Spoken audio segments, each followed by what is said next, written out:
Ayo, ayo, ayo. What's up, everybody? My name is Sincere, and we are back with another episode here on the Standard 81 podcast. And this today is going to be a good one. You see the thumbnail, you see the title. But before we get into this, let's go ahead and take that quick 30-second break, and I'll be back with you here in 3, 2, and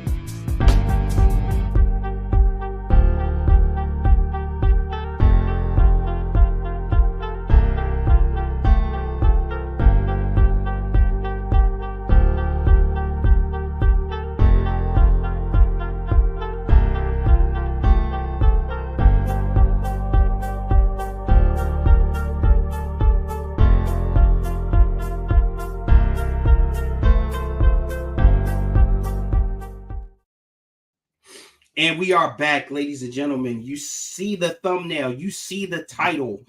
Is Black culture cooked? Is Black culture cooked? But before I get into this anymore, go ahead and hit that thumbs up button or thumbs down. Either one encourages engagement, as well as subscribe if you think what I'm doing is a value and you really enjoy the content that I am putting out.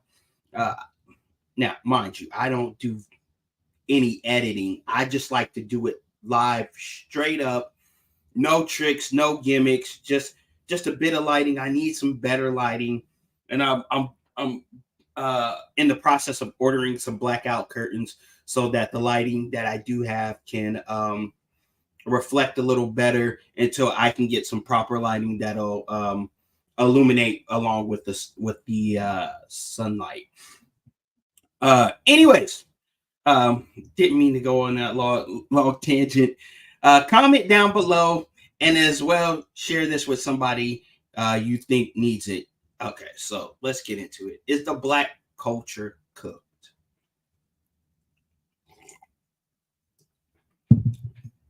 And in my opinion, yes, we are. In my opinion, we are very much cooked. And it's for a myriad of different reasons. But some of the reasons is I don't think we understand what it means to be a culture or a community. So I'm going to start with that.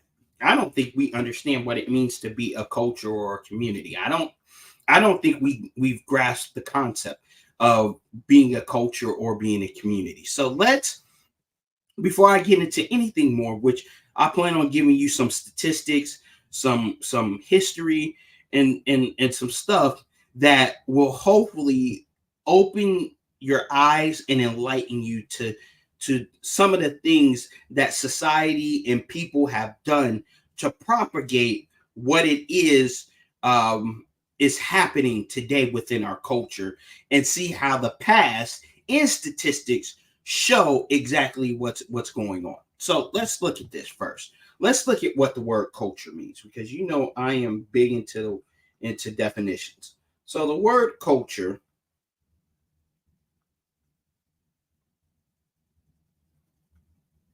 and I'm looking this up right here as I'm on camera. So the word culture means this: customary beliefs, social forms, and material traits of racial, religious, and social groups. That is what it means to have a culture, right? Shared. Here's B. A set of shared attitudes, values, goals, practices, or characteristics, either in an institution or an organization. A set of values or social practices associated with a particular field, activity, or social characteristics. All right, that's what the word culture means. And I believe if we looked at that word and then looked back at what we call Black culture, I don't think we would want what the media and what we allow to propagate us continue any further if we really understood the definition of the word culture. Now, let's look at the word community, right? Because I believe these are two different words, right? So, community is a unified body of individuals. Okay, that's the first definition.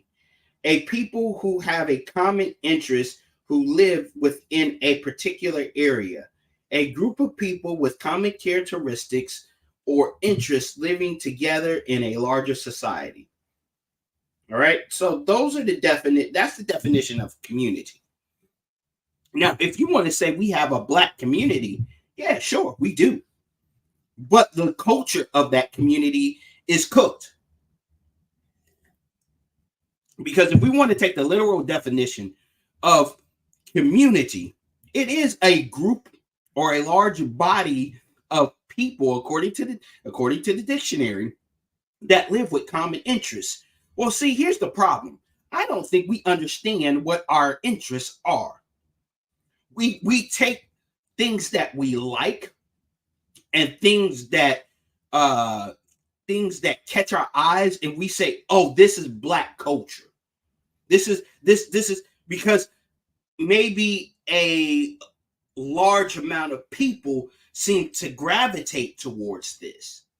But is this really how we want to be represented? Is this really our set value? Is this really what we are calling our community? And I believe for the most part, most of us would say this is not what we want to represent us. But why are we allowing it? Why are we continuing to let artists, let movie makers, let industries and all this stuff set the guidelines for what our culture looks like? And then at that, we feed into it. We feed into it. Now, let me say this in contrast to what I'm saying. There are certain things about a set group of people that is undeniable, right? I believe in each and every community and among each and every culture of people, there are things that they hold in common. And for the vast majority, there's music, there's the way of dress, and in particularly way of speaking, right? And but here's where I feel is our biggest downfall. In other communities, they uplift the best and the brightest of those communities. Even amongst those three things that they seem to congregate around. In the Caucasian community, they seem to gravitate more towards country music and um, pop music and stuff like that. Things that is typically, and I'm not saying it's all right, typically more uplifting, more rejuvenating, more galvanizing, right? People can gather together and understand all this, and it's not going to tear the race down, right? Um, in Asian community, they hold on to traditional values amongst those three things, and so on and so on, right? But in our community, we will allow degenerates to come into our community and be absolutely celebrated and uplifted among us like they are the prize to behold, which I think is absolutely asinine and idiotic. I'm not saying our people are idiotic because I think we are quite intelligent. I think this is why they had to come up with the concepts that they came up with in order to get us in the place that we are now. because they know if we start thinking with our comprehensive mind and we come together and have a collective thought and say we are no longer going to allow this to be our representative in any fashion, it's going to uh it's going to cause turmoil within the world at large.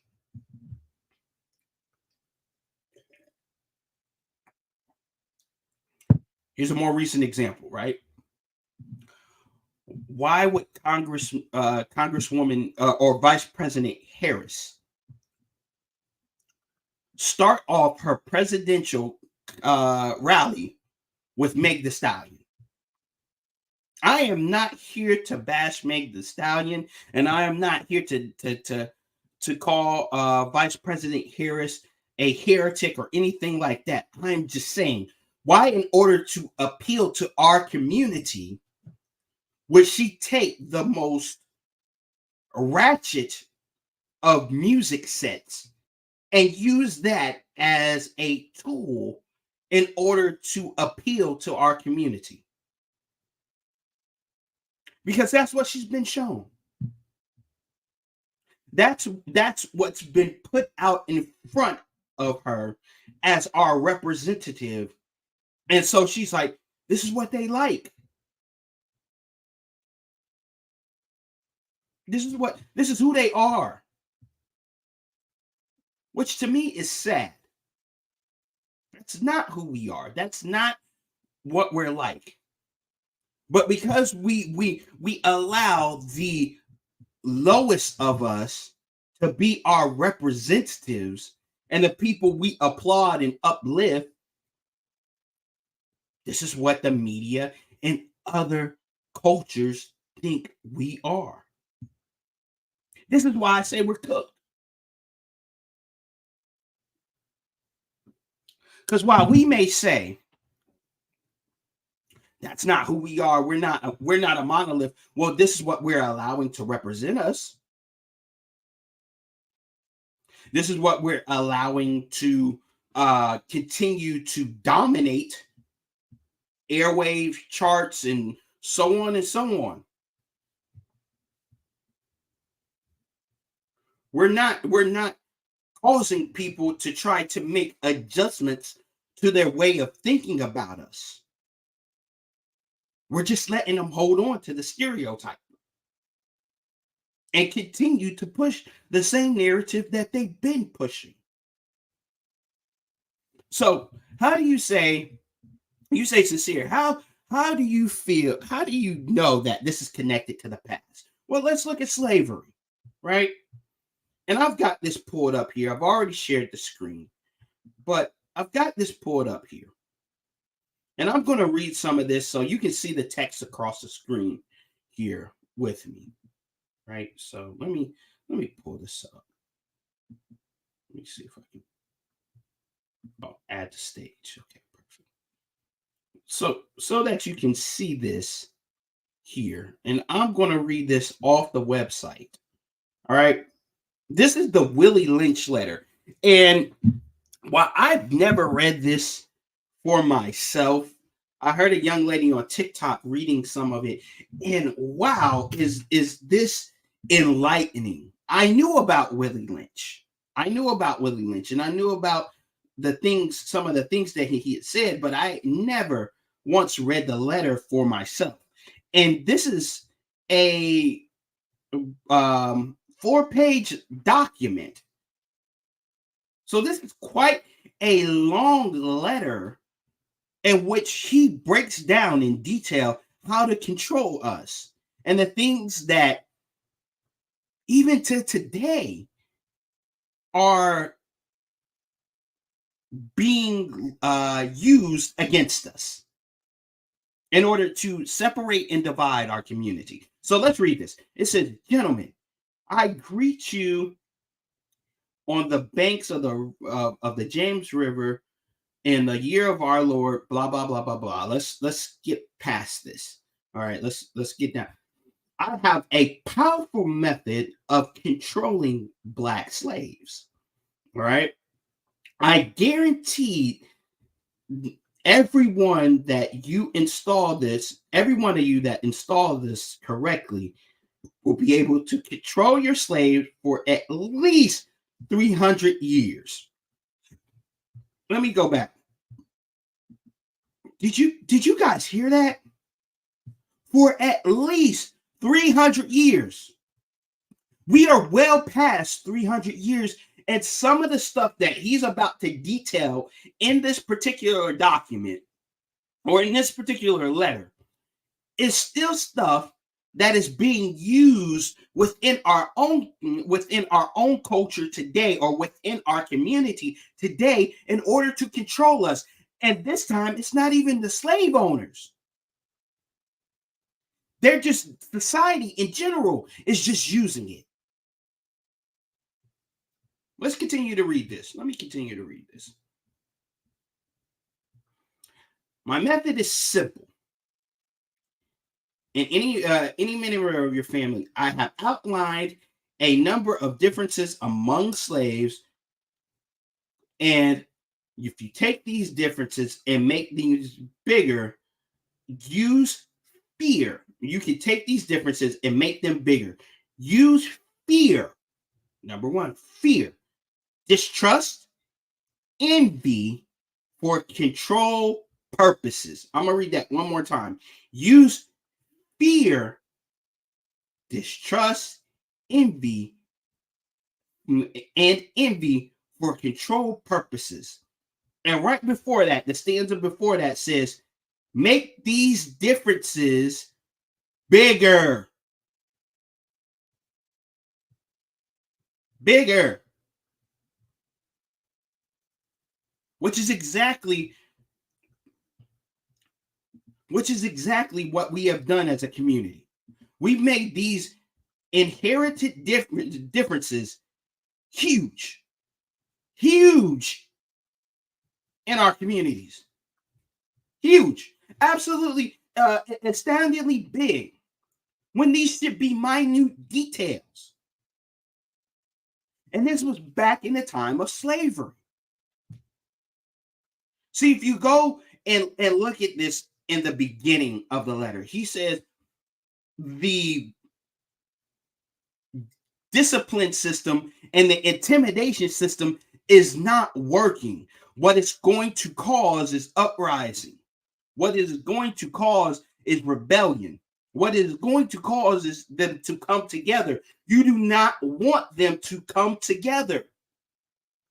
See, a system that is made to oppress realizes that if, in order to get something that we want, we gotta first divide the unit. Go read The Art of War, right? Sun Tzu, I think that's it. Go read that. He even realized, in order to win a war, we must first divide the unit so that we can conquer them.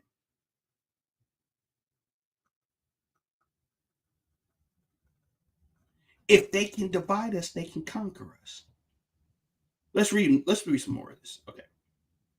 So I'm gonna skip this part. Okay, so these and he said these methods are implemented in different plantations, so on and so on.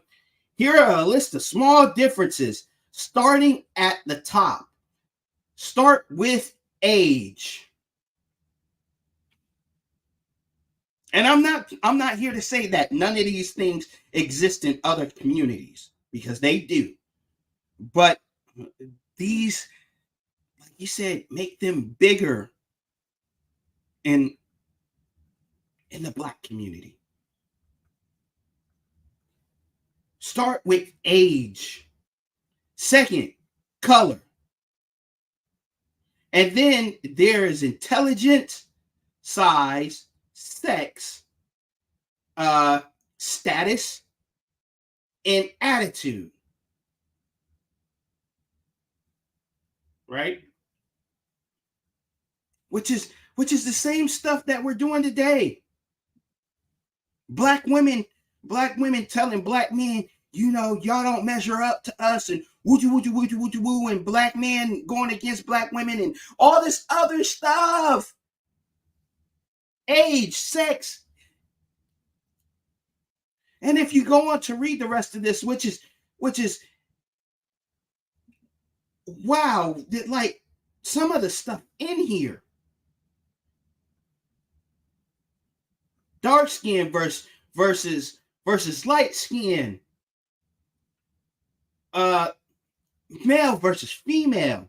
Young versus old. Make them depend on us. Us, the new slave master is the system.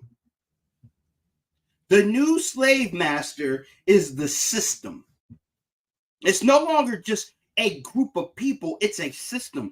And I'm not here to say that other groups of people are not falling into particular things, but they know how to control us. They've been doing it since slavery. And now the system is implementing the same things Willie Lynch told slave owners how to control us.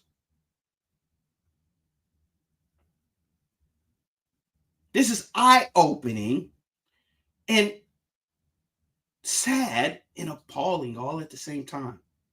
That this man observed this, and that's just the first part of the letter. That's just the first part of the letter.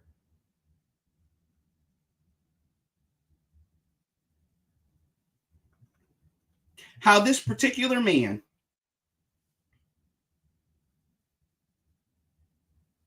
can sit there and he analyzed how to control black people.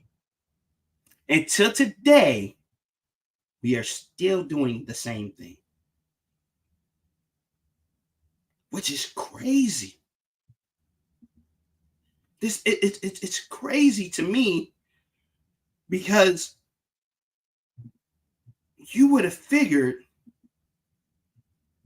with everything that we have and all that we have going on for ourselves that we would be past this, but we're not. This is why I say we're cooked.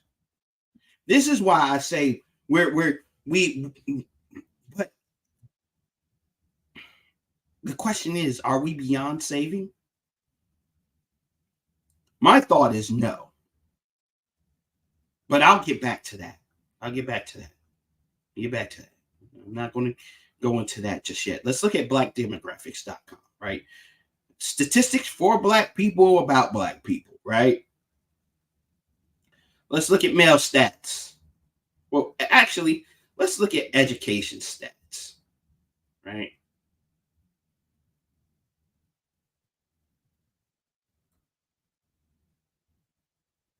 All right, so here we go.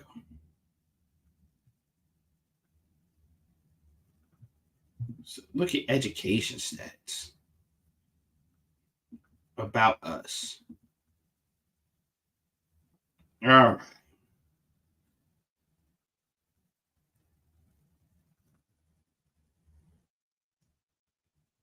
And I'm going to just pull up some of these charts.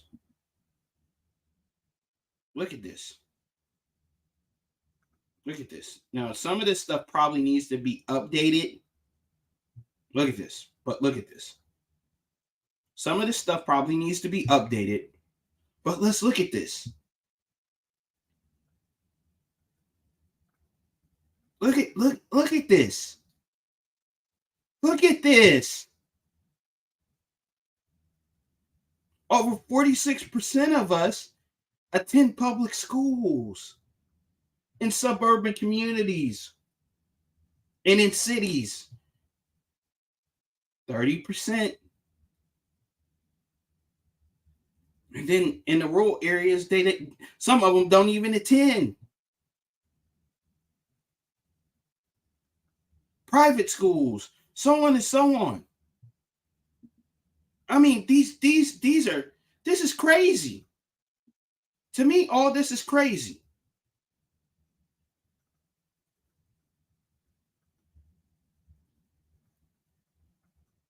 Look at this. Look at this. You see that? You see those stats? That's horrific. That's horrific. Dropouts. This is bad.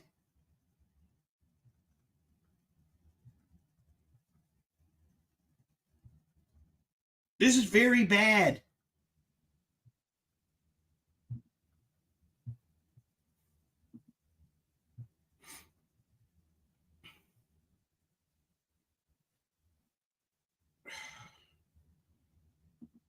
Let's go back. You know what? I'm not going to go through all this for you guys. I think you guys, for the ones that listen to this kind of stuff and they believe that the community can be saved or the culture can be saved, I believe that enough of you can go on to places like this and look up statistics and look at Black demographics and read the Willie Lynch papers and all this other stuff and engross yourself in these details enough to know that these are not the stats, the history, and what our culture looks like now is not a shining example of where we should be or where we need to go. As a matter of fact, it is off in every fashion. But the question is, can it be saved? I think yes. I think it can. But it's going to take for those who are saying to themselves, this is not important, to want to change. That's number one.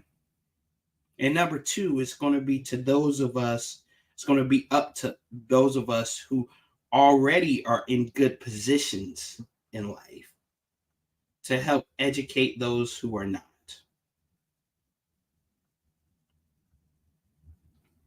And this can't just be pro-black, because it's got to be more than that. It's got to be reestablishment of something we lost, or the infusing of something we never had into a culture that is completely backwards. We talk about the Egyptians, we talk about great philosophers and kings and stuff like that. What made these people so great? It's because they were all on one accord at some point. They all agreed that we're going to take the best and the brightest of us and we're going to uplift that, and we're going to establish rules and values that align with what we want to see on a continual basis within our communities. And we are going to remove those people in whom don't represent us. Not only are we going to remove them, we are going to shame them and make them feel some sort of way in order for us to progress forward. I'm not here to tell you that you should not enjoy life. A matter of fact, I just finished reading through Ecclesiastes, and Solomon says we should enjoy our lives. But he also talks about foolishness and how if you're a fool, your life is surely to end quicker than those who are wise. We can't sit here and act as though we are not in a tumultuous time in history. where everything that was us is being pushed aside for experimental values, for experimental things, for experimental ideas, for experimental stuff.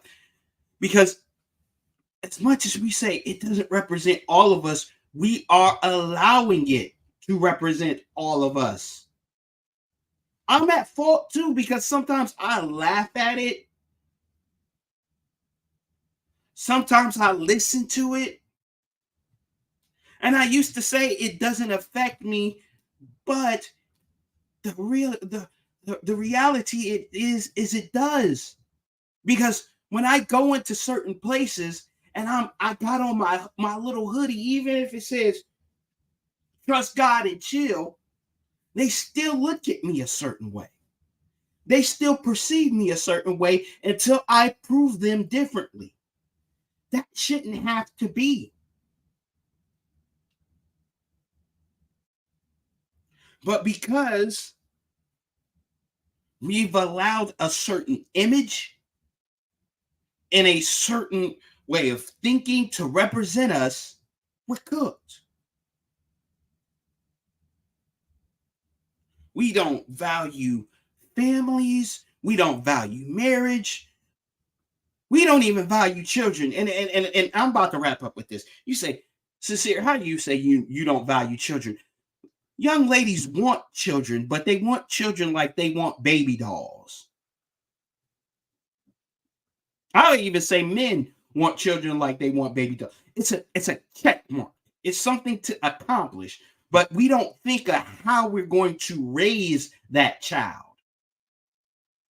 or how we're going to raise those children. We think of all the cool stuff, the vacations, the pictures, the family outings. That we don't think of the turbulence in raising children.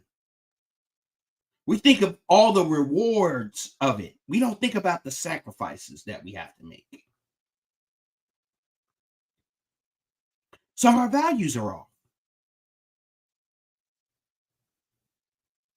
This is why we're cooked. But I don't. If you want to use cooked, I don't think we're out of the pan in cooling. I think we can get out of this, man. I really do. Because we are improving. But see, every time we improve and every time we get further, it seems as though we want to combat each other. Just like in the Willie Lynch letter. So instead of us getting better and coming together, we want to separate ourselves. Now, to a certain degree, in order for our culture to move forward, we are going to have to separate ourselves. But we need to separate ourselves from the things that diminish our characters and our values, not necessarily from each other, and not necessarily for our skin color or anything like that. Our education, if you see somebody, what we need to separate ourselves from people who display characteristics that go against the moral fiber, the values, and the systems in which we want to represent us.